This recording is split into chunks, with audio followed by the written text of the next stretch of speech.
The Maharaja is arguably one of the most iconic and recognizable mascots of modern India, popularized by none other than the country's first national airliner, Air India. But over the years, the mighty Maharaja who once ruled the skies has undergone a series of transformations on the ground.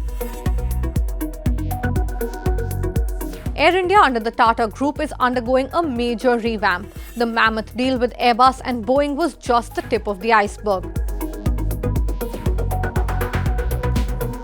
The airline is repairing and refurbishing their seats, armrests and infotainment screens. They've spent a whopping $400 million to refurbish cabins. The prospective merger with Vistara is inching closer. They've announced a bumper 4-day sale across their domestic and international routes. The airline's chairman says that they're aiming to have the best technology in the next 9 to 12 months. And of course, they're undergoing a major rebranding. So Air India now has a new brand identity complete with a new logo and livery. The airline is saying that the new red, purple and gold palette represents its bold vision of the future.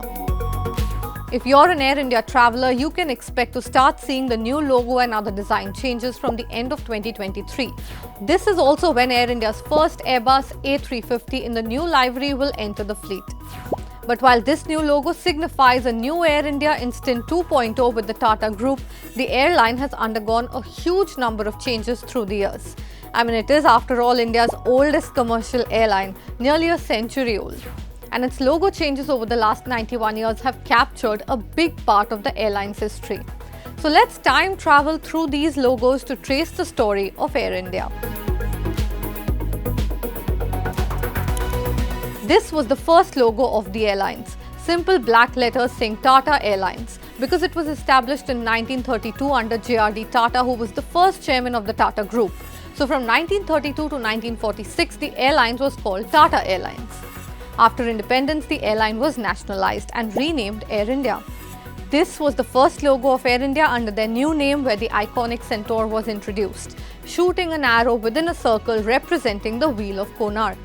This logo was actually chosen by JRD Tata and was introduced in 1948, and these elements were used all the way up to 2007. It also had a secondary logo called Air India International, which stayed till about 1960. Actually, in 1953, after Indian Airlines were nationalized, two corporations were created. One for domestic routes called Indian Airlines Corporation, in which Air India was merged with 6 smaller airlines, and one for international services, which was Air India International Corporation.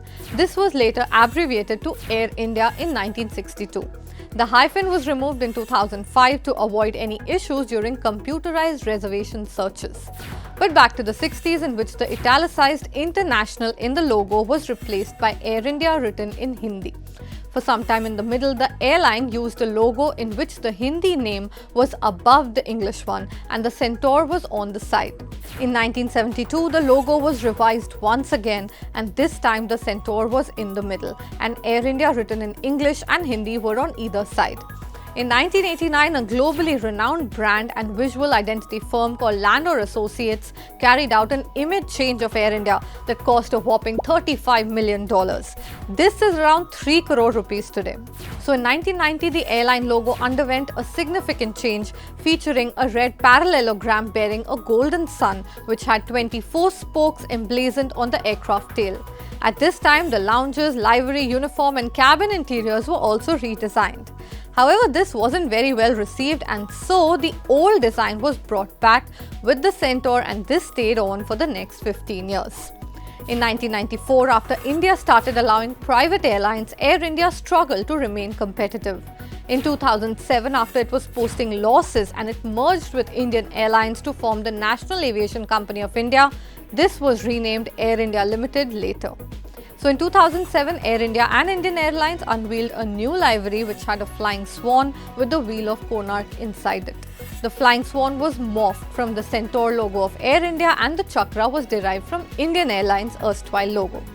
This gave birth to the new design, which resembled a tail fin, which we're all now familiar with.